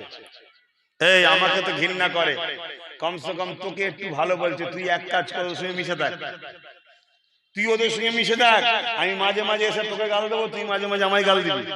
শুনছেন না শোনেন না? যেগুলো তোকে গাল দিলে খুশি হবে সেগুলোকে আমি লবো, আর যেগুলো আমাকে গাল দিলে তোর উপরে খুশি হবে, ওই যে আমরা যারা আছি একটু ভালো, তুই লিয়ে রাখ, দুজন মিলে দুদিক দিয়ে লুটি, আমি যা লুটবো তোকে ভাগ দেবো, তুই লা লুটবি, আমায় ভাগ দিবি। কথা মাথায় ঢুকছে না? ঢোকে না? ঢোকে। গরমে মাথার উপর দিয়ে কথা চলে যাচ্ছে না? শুনে রেখে দেন, আমার একটা ছোট্ট হাদিস আপনাদেরকে বলে যায়, রাসূলুল্লাহর হাদিস। আল্লাহ নবী বললেন, অন্যায় দেখলে হাত দিয়ে রোকো, অন্যায় দেখলে হাত দিয়ে রোকো। ধরুন আপনি রাস্তাতে যাচ্ছেন, একজন বোন আসছে বা মা আসছে, সেই মহিলাটার উপরে 2 জন মোটরসাইকেলে করে এসে তাকে ছিনতাই করতে চাইছে বা তার শারীরিক নির্যাতন করতে চাইছে, আর আপনারাও 2 জন আছেন, বন্ধু যাচ্ছেন। এটা অন্যায় না? অন্যায় নয়? যারা ওই মহিলার উপর ডিস্টার্ব করছে, অন্যায় না? অন্যায় না? আপনি মোটরসাইকেলে যাচ্ছেন, এই দৃশ্য থেকে কি করবেন? চলে যাবেন না দাঁড়াবেন? বলুন। দাঁড়িয়ে দেখছেন বোনটা মুসলিম নয়, অন্য ধর্মের, আপনি কি করবেন? বলুন বলুন। দাঁড়াবেন না চলে যাবেন? কিন্তু দাঁড়িয়ে দেখছেন যে 2 জন বোনটার উপরে জুলুম করছে, তাদের হাতে অস্ত্র আছে, আপনাকে ঝেড়ে দিতে পারে, আপনি কি করবেন? একদম মনের কথা বলুন, মুখের কথা নয়। ইসলাম বলছে এই জায়গায় তুমি যদি 1 নম্বর ঈমান হও, ও কোন ধর্মের দেখে লাভ নেই, ওর হাতে কি আছে দেখে লাভ নেই, অন্যায় করছে, ওর উপরে ঝাঁপিয়ে পড়ো। তাতে যদি তোমার জীবনও চলে যায় তুমি বেহিসাব জান্নাত যাবে। জোরে বলুন সুবহানাল্লাহ। আর যদি তোমার ঈমান দুর্বল হয়, এক নম্বর ঈমান, ঈমান যদি দুর্বল হয় কমসে কম তুমি মুখ দিয়ে প্রতিবাদ করে এটা করছিস কেন, অন্যায় তোর মায়ের মতো না, তোর বোনের মতো না, বলছে যে তুমি এটা বলতো ভয় করো, কমসে কম অন্তর থেকে ঘৃণা করো। এই তিনটের মধ্যে কোনোটাও যদি না থাকে তোমার মধ্যে ঈমান বলে কিছু নেই। আর এখন যদি আমি নিজেই ওই রকম অন্যায়কারী হই, অন্যায় দেখলে যদি রুকানো হয়, যদি ঈমান না থাকে, প্রতিবাদ না করলে যদি ঈমান না থাকে, ঘৃণা না করলে যদি ঈমান না থাকে, আর আমি যদি নিজে ওই রকম অন্যায় করি, ঈমান আছে? জোরে বলে। এই সমাজে যত বদমাইশ, লম্পট, জুলুম, অত্যাচার হচ্ছে, চুরি হচ্ছে, এর জন্য সম্পূর্ণ দোষী আমরা। বলে সেই ঘুরি আমাদের পিছনে কিসের রাগ? আমরা সমাজকে যাদের দায়িত্ব দিয়েছি, এরা আকসার মাতাল, এরা আকসার রাত্রিরে বাড়ে কাটায়, এরা আকসার সমাজ বিরোধী, এদেরই আস্তানার মধ্যে সমাজের গুন্ডাগুলো এরা পুষে রাখে। কেন? সময় এলে এদেরকে জিতাবার জন্য লুটপাট মারপিট করে। আর ওই সকল বদমাইশগুলো সমাজে গিয়ে মা বোনেদের উপরে হামলা করে। আর এরা যখন ধরা হয়, এরা তখন পুলিশকে বলে দেয় আমার লোক ছেড়ে দেয়। কথা বুঝছেন না বোঝেন নেই? যদি উপযুক্ত মানুষ থাকতো, অন্যায় করেছে, পুলিশের হাতে তুলে দাও, আমার লোক তো কি হয়েছে, অন্যায় অন্যায়, 2, 4 জন, 5 জন, 10 জনকে যদি শাস্তি দেওয়া হতো, তাহলে বাকি অন্যায়কারীগুলো সব ভয় খেয়ে যেত না? যেত না? আপনাদেরকে জোর করে বসিয়ে রেখেছি নাকি? তাহলে সাড়া দিচ্ছেন না কেন বলুন? আমাদের দোষ আছে না নাই? যদি বলেন আপনি সবাইকে ছেড়ে দেন, আমাদের দোষ দিচ্ছেন কেন? আমি কারো বিষয়ে বলতে আসিনি তো, আমি বলতে এসেছি মোস্তফা জানের রহমতকে তোমরা মানো, তো তোমরা কি করে অন্যায় সাথ দাও? অন্য কে দিচ্ছে না দিচ্ছে আমার দেখার দরকার নেই, তোমরা কি করে দাও? তোমার রাসূল যেখানে শিক্ষা দিল, অন্যায়কে দেখলে হাত দিয়ে রোখো, হাত দিয়ে যদি রুখতে না পারো মুখ দিয়ে রোখো, মুখ যদি না পারো অন্যায়কে ঘৃণা করে দূরে সরে যাও। সেই জায়গায় তুমি ঘৃণা তো দূরের কথা, তুমি অন্যায়কে শক্তিশালী করছো কি করে? অন্যায়কে সাহায্য করছো কি করে? তাহলে কি করব? যদি কোনো ভালো না থাকে চুপ করে বসে থাকো তাও ভালো, কিন্তু কোনো অন্যায়ের সঙ্গে তোমার আপোষ না পাওয়া যায়, কারোর সঙ্গে তোমার সম্পর্ক না দেখা যায়, কেন? তুমি সেই অন্যায়কে সাপোর্ট করলে, সে তোমার সাপোর্ট নিয়ে ক্ষমতাশালী হলো, সে যা অন্যায় করবে সমান পাপ তোমার ঘাড়ে আসবে। এই যে মসজিদ খুলে যেন দেখলাম, ওই মসজিদটা ধরেন 5 জন বানিয়েছে, বাকি যতজন নামাজ পড়বে, নামাজ পড়লে যে নামাজ পড়ছে সেও নেকি পাবে, যারা বানিয়েছে তাদের নেকি যাবে না? যাবে না কেন? তারা তো বানায়নি, সে তো কবে বানিয়েছিল, সে তো নামাজ পড়ে হয়তো কবরে চলে গেছে, এখনো সব পাবে? বলো বলো, হ্যাঁ কি না? হ্যাঁ পাবে। কেন? তাদের অবদান এটা। তোমরা পাপ করোনি, কিন্তু তোমাদের অবদানে একজন পাপী তৈরি হয়েছে। যেমন নেক কাজ তৈরি করেছো তার সওয়াব পাচ্ছ, ঠিক পাপের যেমন সাম্রাজ্য তোমাদের অবদানে তৈরি হচ্ছে। তাহলে যারা পাপ করবে শাস্তি তোমাদেরকে ভোগ করতে হবে। যদি বলেন ভাইজান আমাদের কি করার আছে, আল্লাহ তোমাদেরকে তরকারিতে নুন বানিয়েছে। নুন বোঝেন? তরকারিতে নুন, আলু আছে, পেঁয়াজ আছে, পটল আছে, রসুন আছে, আদা আছে, হলদে আছে, লঙ্কা আছে, যা আছে, গোস্ত আছে, মাছ আছে, ডিম আছে, সব আছে, নুন নেই। বলুন তরকারি হয়েছে? দেওয়া যাবে? সরাসরি দেন না গো, খাওয়া যাবে? তোমাদেরকে আল্লাহ তরকারি নুন করেছে, তোমরা নুন থেকে সরে তেজপাতা হয়ে গেছে। তেজপাতা বোঝেন না? রান্নার কাজে লাগে, খাওয়া যায় না। তোমাদের দিয়ে সমস্ত অন্যায় কাজ করিয়ে লিয়া যায়, কিন্তু তোমাদেরকে পাশে বসানো যায় না। কিন্তু কপাল, সমস্ত দোষের ভাগ আমাদের মাথায়। মিডিয়া খোলো, দেখো কি হচ্ছে সমাজে। আসো, এই সমাজের গরিব কাঁদছে, চোখের পানি মুছতে হবে। এতিম কাঁদছে, চোখের পানি মুছতে হবে। বিধবা বেউজ্জতি হচ্ছে, ইজ্জত দিতে হবে। মা বোনেদের উপর অত্যাচার হচ্ছে, রক্ষা করতে হবে। প্রত্যেকটা জাতি, ধর্ম, বর্ণ নির্বিশেষে আল্লাহর সৃষ্টি আজকে বিপদে গরিবদের পাশে দাঁড়াতে হবে। এই যে কথা কোনো বলছে, কোন ইসলাম না, ইসলাম না, একটু সবাইকে জিজ্ঞেস করছি, তাহলে বলো গরিবের পক্ষে, দেশের পক্ষে, এতিমের পক্ষে, বিধবার পক্ষে, অসহায়ের পক্ষে তোমরা আগামী দিন সংগ্রামে আমার সাথ দিতে রাজি আছো না নাই? হাত তুলে বলো আছে না নাই? নারী দিবে, নারী এবারে তোমাদেরকে কেউ যদি এসে বলে আব্বাসের সাথ দিলে মারা হবে, জেল দেওয়া হবে, জুলুম করা হবে, তোমরা আমার সাথ দিচ্ছ না গরিবের সাথ দিচ্ছ, আমার সাথ দিচ্ছ না এতিমের সাথ দিচ্ছ, তাহলে বলো এই মহান কাজে তোমরা জেলের ভয়ে সরে যাবে? যদি তোমাদেরকে কেউ বলে যে এই কাজ ছেড়ে দে, তোকে অর্থ দেওয়া হবে, টাকা দেওয়া হবে, বাড়ি দেওয়া হবে, গাড়ি দেওয়া হবে, কি গো এই মহান কাজ ছেড়ে দিয়ে গাড়ি বাড়ি টাকার পিছনে ছুটবে নাকি? শোনো, আজ যে তোমায় গাড়ি দিতে পারে কাল তোমার গাড়ি কেড়েও নিতে পারে, আজ যে তোমায় বাড়ি দিতে পারে কালকে বাড়ি থেকে সরিয়ে ক্যাম্পে পড়ে তোমার জায়গা অন্য কাউকে দিতেও পারে। অতএব লোভে পাপ, পাপে মৃত্যু। তুমি আল্লাহকে খুশি করার জন্য রসুলের দেখানো রাস্তায় সঠিক পথে চলো, রসুলের দেখানো রাস্তায় সঠিক পথে চলো, তাহলে দেখবে একদিন সমস্ত ধর্মের গরিবের পাশে তুমি দাঁড়াবে, সমস্ত ধর্মের গরিব কেউ দোয়া করবে, তার ভাষায় কেউ আশীর্বাদও করবে। তুমি দুনিয়া থেকে চলে যাবে, ফেরেশতা আসবে, এসে ঘুরবে, সবাই বলবে আহা মানুষটা বড় ভালো ছিল, হিন্দুরাও বলবে আহা মানুষটা বড় ভালো ছিল, আহা মানুষটা বড় ভালো ছিল, মুসলমানও বলবে আহা মানুষটা বড় ভালো ছিল, গরিবদের হয়ে কথা বলতো, এতিমদের হয়ে কথা বলতো, দেশকে ভালোবাসতো, ইনসাফের হয়ে কথা বলতো। এই খবর ফেরেশতা যে আল্লাহকে দেবে, আল্লাহ বান্দা সবাই ভালো বলছে, সবাই ভালো বলছে, যদিও তুমি রাতের অন্ধকারে হালকা বয়সে গোপনে গোপনে কোনো পাপও করে ফেলে থাকো, এই যে সবাই ভালো বলার দরুন আল্লাহ বলবে ফেরেশতারে ও তো কিছু পাপ কেউ জানে না, আমি জানি, কিন্তু সবাই যখন ওকে ভালো বলছে আমি ওর পাপকে চেপে দিলাম, যা ওকে জান্নাতি করে দিলাম। জোরে বলুন সুবহানাল্লাহ, আরো জোরে বলুন সুবহানাল্লাহ। তাই সব থেকে বড় ভালো কাজ হলো খোদার্থকে খানা খাওয়ানো। আমার বাপের কথা নয়, রাসূলুল্লাহর কথা।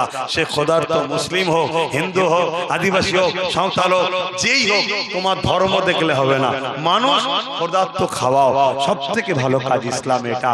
আর দুনিয়ায় কোনো যদি বিপদগ্রস্ত মানুষকে তুমি আশ্রয় দাও, তুমি কিয়ামতের দিন বিপদে পড়বে, আল্লাহর রহমত তোমাকে আশ্রয় দিয়ে জান্নাত দেবে। জোরে বলুন সুবহানাল্লাহ। এই কাজ করা ভালো না খারাপ? জোরে বলে ভালো। এই কাজ করার জন্য আমি যতটুকু পাচ্ছি, আমি একটা সংগঠন আহলে সুন্নাত ওয়াল জামাত থেকে করছি, এটা অরাজনৈতিক সংগঠন জানেন তো, এ থেকে করছি, কিন্তু এ থেকে সব কাজ করা কি সম্ভব? জোরে বলুন। তাই আমি আমার ছোট ভাই নওশাদকে বলেছি তুই ওই দিকে যা, যেদিক থেকে সবটা করা যাবে, ওকে পাঠিয়েছি। এটা কি আমি অন্যায় করেছি? ভুল করেছি? কিন্তু দুঃখের বিষয় কিছু নামধারী মুসলমান আমার আজও সমালোচনা করছে না, করেনি। কেন সমালোচনা করছে জানতে হবে, একটাই কারণ, তাদের পাতে আগামী দিন সুরো যদিও এখন পড়ছে, বটি পড়া তো বন্ধ হয়ে গেছে, সুরোটা যদিও পড়ছে, আগামী দিন এই সুরো পড়াও বন্ধ হয়ে যাবে। এক কথা বুঝছেন না, বোঝেন না? ওই যে এতিমের রক্ত চুষে খাওয়া, বিধবা ঝেড়ে খাওয়া, এর এ খাওয়া, ওর ও খাওয়া, সব বন্ধ হবে না? হবে না। কেন বন্ধ হবে? গরিবগুলো যখন এক জায়গায় হয়ে নিজেদের জন্য নিজেরা ভাবতে শুরু অলরেডি করছে, তখন ঝেড়ে খাওয়াটা বন্ধ হবে না? হবে না। তাই এর মূল মাস্টার মাইন্ড কে শুরু করলো দেখতো? ওই আব্বাস সিদ্দিকী। এজন্য গলিতে গলিতে আজও আমাকে অনেকে সমালোচনা করে, যে যা বলে বলুক কি যাক, গরিবদের জন্য গাল খেতেও রাজি, এতিমদের জন্য মার খেতেও রাজি, আর অসহায় মুসলিম, হিন্দু, দলিত, আদিবাসী, আমার ভারতবাসীর জন্য জেল খাটতেও রাজি। আপনাদের অসুবিধা আছে? আপনাদের অসুবিধা নেই তো? বাস আলহামদুলিল্লাহ। আর কথা নয়, একটু দাঁড়িয়ে গিয়ে সালাম দেবো, দোয়া করবো। ইয়া নবী সালাম।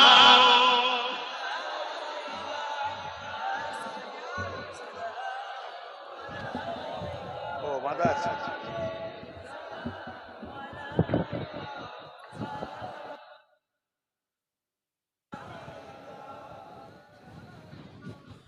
ও আল্লাহ, আল্লাহ আল্লাহ যেন আমাদেরকে আশ্বাসিমে ছায়া দান করে, বলুন আমিন। আসেন সকলে ভক্তি ভরা ভালোবাসায় উচ্চ আওয়াজে একটু সালাত ও সালাম দয়ার নবীর উপরে পাঠাই। সালাম দিবার হুকুম কে দিয়েছে? আল্লাহ। বসে দেবেন না দাঁড়িয়ে দেবেন, ওটা আপনার প্রেমের ব্যাপার। তা আমরা আহলে সুন্নাত ওয়াল জামাতের মানুষরা দাঁড়িয়ে দিই, কিন্তু কেউ যদি বসে দেয় তার সঙ্গে ঝগড়া টগড়া করি না। কথা বুঝে আসছে? তাই যদি কেউ বসে দেয় সেটা তার প্রেমের ব্যাপার, কিন্তু কেউ যদি দাঁড়িয়ে দেয় তার সঙ্গে ঝগড়া করার মূর্খের পরিচয় হবে। কথা মাথায় ঢুকছে? কেন? এটা প্রেম। দাঁড়াবার হুকুম আল্লাহ দিয়েছে, বসার সালাম দেবার হুকুম আল্লাহ দিয়েছে। তা আসুন সকলে একটু দাঁড়িয়ে সালাম দিয়ে, এরপরে কেউ যদি হাদিস কোরআনে খুঁজতে চায় যে হাদিস কোরআনে আছে কি, ভাই আমি তাহলে বলবো অবশ্যই আছে, কোরআনেও আছে হাদিসেও আছে যে আদব করে সালাম দিতে হয়। জোরে বলুন সুবহানাল্লাহ। তো সব থেকে উত্তম আদবের দিক দিয়ে হচ্ছে দাঁড়ানো। তাই আহলে সুন্নাত ওয়াল জামাত হক দল, জান্নাতি দল, বিশ্বজুড়ে আজকের দিনে 95% মানুষ নবীকে দাঁড়িয়ে দাঁড়িয়ে সালাম দেয়। জোরে বলুন সুবহানাল্লাহ। ইয়া নবী সালাম, ইয়া রাসূল, ইয়া হাবিব সালাবা। কঠিন হাসরের দিনে কি আছে মোদের কপালে, গুনাহগার উম্মাহ আতো আপনা লইবেন সঙ্গে মাহশরে। ইয়া নবী সালাম,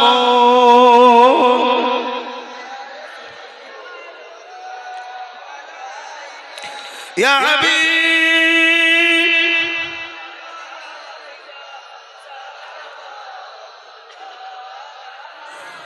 ইয়া নবী মদিনা হতে সব কিছুই পারে দেখিতে, মোদের লাশ কবরে রাখিলে লইবেন আপন করে। ইয়া নবী সালাম, ইয়া রাসূল, ইয়া হাবিব।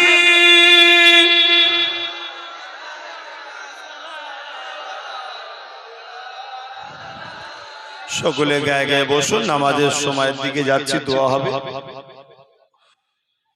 বালাগাল উলা বিকামালিহি কাসাবাত দুজা বিজামালিহি হাসানাত জামিউ বিসালিহি সাল্লু আলাইহি ওয়া আলিহি। আল্লাহুম্মা সাল্লি আলা سيدنا مولانا محمد وعلى آل سيدنا। আমার বাপ জানেরা, আমার কথাতে ভাষা থেকে কষ্ট পেয়েছেন নাকি বোঝার চেষ্টা করুন। তাহলে গরিবের পক্ষে, এতিমের পক্ষে, বিধবার পক্ষে, মানুষের পক্ষে, অসহায়ের পক্ষে, দেশের পক্ষে যখনই ডাকবো সংগ্রামের জন্য আমার পাশে সাথ দেবেন তো? হাত তুলে আল্লাহকে সাক্ষী রেখে বলছেন, সবাই বলছেন আলহামদুলিল্লাহ। এটা যদি সত্য হয় তার আগে একটা প্রথম প্রমাণ দিন কি? আমি একটা নলেজ সিটি করছি জানেন না? ওই নলেজ সিটির প্রত্যেকে একটা বাৎসরিক দাতা হবে। একটা বই দেবো, বছরে 500 করে টাকা নলেজ সিটিতে দান করবেন, ওই বইতে লেখা থাকবে। এখানে নয়, দরবারে যখন যাবেন করবেন। প্রতি শুক্রবার, শনিবার, রোববার অফিস খোলা থাকে। বছরে 500টা টাকা নলেজ সিটি দাদা হুজুরের নামে, যেখানে আপনাদের বাচ্চাদেরকে পড়িয়ে এই উচ্চ শিক্ষায় শিক্ষিত করার চেষ্টা করছি। এটা কি করব না বাধ্যতামূলক? আপনারা কি সাথ দেবেন না?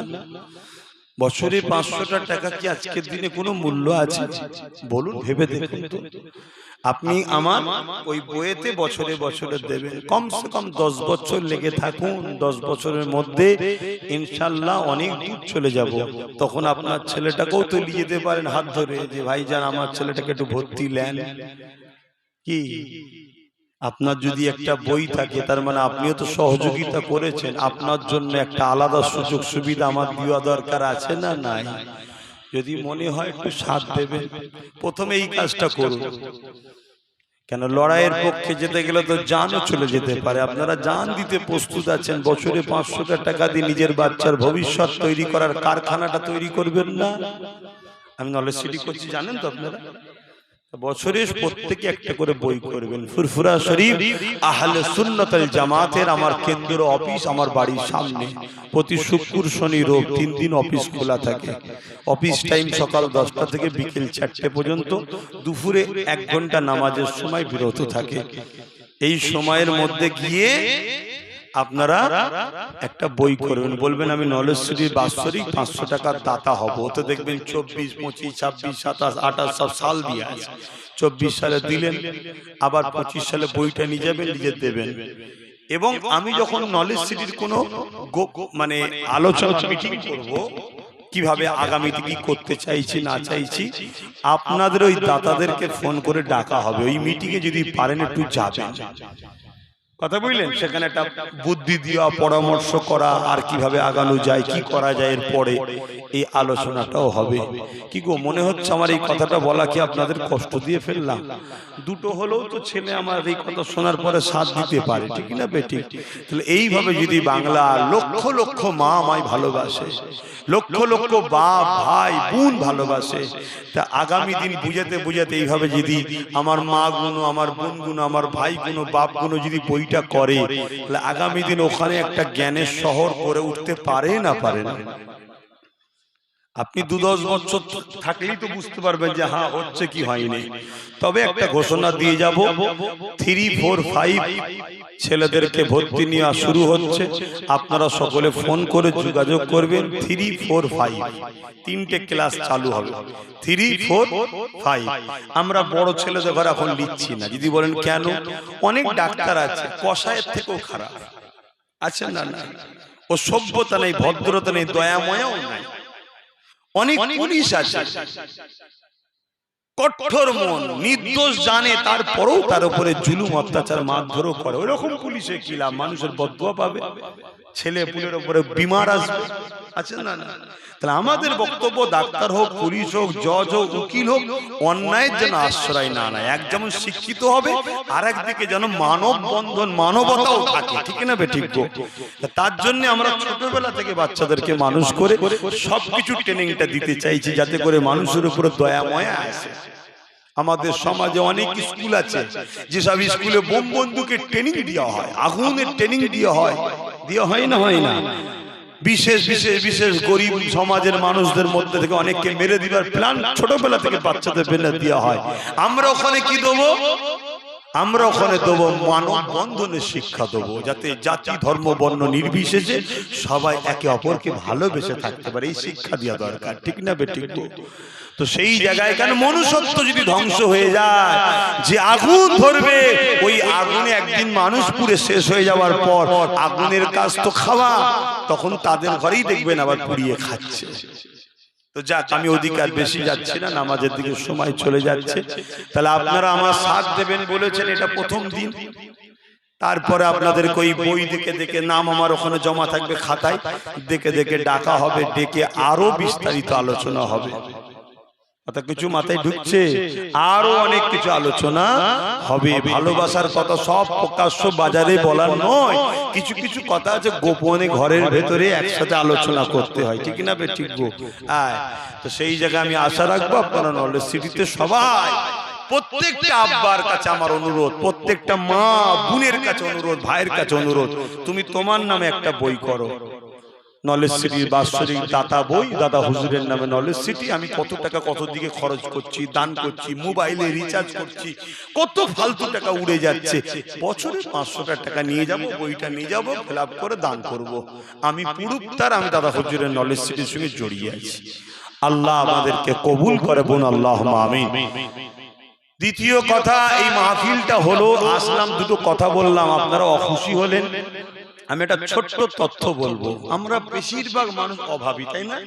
হ্যাঁ, এই অভাবীর জন্য দোষী কারা বলুন? আমরা। যদি বলে সেই আমরা, হ্যাঁ আমরাই দোষী। যদি বলেন কেন, শুনুন, এই পশ্চিম বাংলা এবং ভারতবর্ষে একটা সম্পদ আছে, যে সম্পদটার নাম হচ্ছে ওয়াকফ সম্পদ। কি সম্পদ? ওয়াকফ। হিন্দু ভাইদের একটা সম্পদ আছে, সম্পদটার নাম হচ্ছে দৌবত্য সম্পদ। আদিবাসী ভাইদের একটা সম্পদ আছে জল জঙ্গলের সম্পদ। আর আমাদের মুসলমানদের যে সম্পদ, ওটার নাম কি একটু বলবেন না? আমি কি কষ্ট দিচ্ছি? তাহলে বল, ছেড়ে দিচ্ছি, বলবো না থাকবে। তাহলে কি সম্পদ? ওয়াকফ। এই ওয়াকফ সম্পদের পার বছরে ইনকাম কম বেশি 22,000 টাকা। এই 22,000 কোটি টাকা, কম বেশি 22,000 কোটি টাকা পার বছরে ইনকাম। এই টাকাটার মালিক কারা বলুন? মুসলিম সমাজের মানুষরা। দেওবত্ত সম্পত্তির টাকা আরো বেশি, ওই টাকাটার মালিক কারা? হিন্দু ভাইরা। যারা রেখে গেছে তাদের মূল বক্তব্য হচ্ছে এই টাকা থেকে গরিবদের পিছনে, গরিব মুসলমানের পিছনে, গরিব হিন্দুর পিছনে, গরিব আদিবাসীর পিছনে খরচ করা হবে। তাই তাদের পূর্বপুরুষরা রেখে গেছে, হিন্দু ভাইদের পূর্বপুরুষরা রেখে গেছে, মুসলমানদের পূর্বপুরুষরা রেখে গেছে, আদিবাসীরা তারা জল জঙ্গল, তারা তো প্রকৃত ভারতীয়, দেশ তো তাদের মেয়ে, তাদের রেখে গেছে। কথা বুঝে আসছে? আমি আমাদেরটা বলছি, পার বছরে 22,000 কোটি টাকা। কিন্তু নওশাদ সবার নিয়ে বলছে, নওশাদ সবার নিয়ে বলছে, কেন? ও সবার নেতা। কথা, আমি ধর্মসভায় এসেছি তাই শুধু আমি আমারটা বলছি, কিন্তু আমি যখন অন্য জায়গায় দাঁড়াবো, যেটা ধর্মসভা নয়, সেখানে কিন্তু আমি মানুষ হিসেবে সবার জন্য বলবো। দরকার আছে না নাই? হিন্দু ভাইরা কি গরিব আছে না নাই? তাদের বাচ্চাদের খিদে লাগলে কাঁদে না, কষ্ট পায় না, ঝড় পানি হলে তাদের বাড়িতে থাকতে অসুবিধা হয় না? হয় না? তারা কি মানুষ নয়? তাদের জন্য দয়া ময়া দেখানোটা, এটাই মানবতা। তো যা, এই ওয়াকফ সম্পত্তির পার বছরে 22,000 কোটি টাকা ইনকাম। এই টাকাটা আমরা কত বড় বোকা, কেউ এসে বলে ভাই আমাকে দায়িত্ব দে, আমরা তাকে দায়িত্ব দিই, সে 30 বছর লুটলো। আবার কেউ এসে বলে আমায় দে ভাই, আমি তাকে দায়িত্ব দিই, সেও 34 বছর লুটলো। আবার কেউ এসে বলছে আমায় দে, সে এখনো লুটছে। কথা বুঝে আসছে না? নাই। অথচ আমাদের টাকা, এ থেকে দেখা যাচ্ছে 1,500 কি 2,000 কোটি টাকা মাঝে মাঝে আমাদেরকে ভিক্ষা দেওয়া হয়, বাড়ি বাড়ি 1,000, 500। কথা বুঝে আসছে? কাউকে 3,000, কাউকে 2,500। কথা বুঝে আসছে না? আমরা ভাবছি ভালোই তো দিচ্ছে না, আমাদের 22,000 কোটি থেকে 2,000 হয়তো ভিক্ষা দিল, 20,000 পকেটে রাখলো। আমার বক্তব্য, এরকম করে বোকামি করে কতদিন থাকবে? সবাই মিলে চেষ্টা করো, নিজেরা লড়াই করো, নিজেদের জমি নিজেরা দখল করো, 22,000 কোটি নিজেরা দায়িত্ব নাও, নিজেদের গরিবী সব দূর হয়ে যাবে। এই কথাটা কি বুঝানো ভুল হলো? যদি মনে হয় ভুল হয়েছে, তাহলে আব্বাস সিদ্দিকী কথাকে ভুল হয়েছে নিয়ে আসবে না। আরো গরিব আছো, আগামীতে আরো গরিব হোক, আমার কি আছে। তবে শোনে রেখে একটা ডাটা বলে যাচ্ছি, তথ্য। 100টা মেয়ে যদি পেটের জ্বালায় খারাপ রাস্তায় যায়, তার মধ্যে 70টা মুসলমান ঘরের মেয়ে পেটের জ্বালায় খারাপ রাস্তায় গেছে। তুমি মসজিদে নামাজ পড়ে জান্নাত যাবে? হ্যাঁ? তুমি হজ করে জান্নাত যাবে? তুমি হুজুর জলসা করে জান্নাত যাবে? তোমার কওমের বেটিরা পেটের জ্বালায় দেহ বিক্রি করছে, তোমার হুঁশ নাই? তাই হুঁশ এসেছে আমার, তাই আপনাদেরকে সজাগ করলাম। এবারে আপনাদের ঘরে সজাগ করেছি, পাশাপাশি রাস্তাও দেখিয়েছি। তোমরা আমার সাথ দাও, সাগরটা দখল করব। দখল করলে 1 বালতি দরকার, 2 বালতি দেবো। বিশ্বাস আছে আমার উপরে? জোরে বলো আছে? যদি আসে তাহলে হাত তুলে বলো আগামী দিন থাকবে। থাকবে, জোর লম্বা করে হাত তোলো। আলহামদুলিল্লাহ। একটা দুটো যদি মনে করে আব্বাস সিদ্দিকীর সাথ দিবার দরকার নেই, হতে পারে সে ভয়ের কারণে হাত তুলছে না, বা হতে পারে সে ভেতরে ভেতরে সত্যি হয়তো ইসলামের দুশ্মন, কিন্তু মুসলিম সেজে আছে। তো ওই রকম গাদ্দারেরও প্রয়োজন নেই। আর যদি মনে হয় যে না, ভয়ে আমি হাত তুলছি না, দিলে আছে, আমি তাকে বলবো আলহামদুলিল্লাহ। তুমি মনে মনেই যদি থাকো আলহামদুলিল্লাহ, আসো, না হয় আগামী দিন আমাদের বাচ্চাদের আরো দুর্দশা হবে, আরো দুর্দশা হবে। আর কথা নয়, আসেন এই মাহফিলের জন্য যার যা খুশি একটু শরীক হন, যার যা খুশি একটু 200, 500, 100, যার যা খুশি একটু শরীক হন এই মাহফিলের জন্য। আমরা নিজেদের ধর্মের কাজ নিজেদের পয়সা থেকে করে থাকি। যার যা খুশি একটু শরীক হন, এখনই দোয়া হবে। যার যা খুশি দেন, যার যা খুশি দেন। সকলে তওবা পড়ুন। বিসমিল্লাহির রহমানির রহিম। আল্লাহ তাআলা আমি জানা ওয়াজানা ইচ্ছা ওয়া ইচ্ছা সকল গুনাহ হইতে করিতেছি আস্তাগফিরুল্লাহ রাব্বি মিন কুল্লি জামবিন ওয়া আতুবু ইলাইহি আশহাদু আল্লা ইলাহা ইল্লাল্লাহু ওয়াহদাহু লা শারীকা লাহু ওয়া আশহাদু আন্না মুহাম্মাদান আবদুহু ওয়া রাসূলুহু লা ইলাহা ইল্লাল্লাহ মুহাম্মাদুর রাসূলুল্লাহ সাল্লাল্লাহু আলাইহি ওয়াসাল্লাম। আরে এইদিকে লোক কই নেই কেউ শুনে না? আল্লাহুম্মা আমিন। আয় আল্লাহ হাবিবের খাতে রহমত করে দয়া করেন আল্লাহ। এই মাহফিল আমার বাবা এরা বড় কষ্ট করে করছে আল্লাহ, চেয়েছে নিজেদের পাড়ার মানুষরা গরিব মানুষরা মিলে মিশে মাহফিল করছে আল্লাহ। এই মাহফিলটা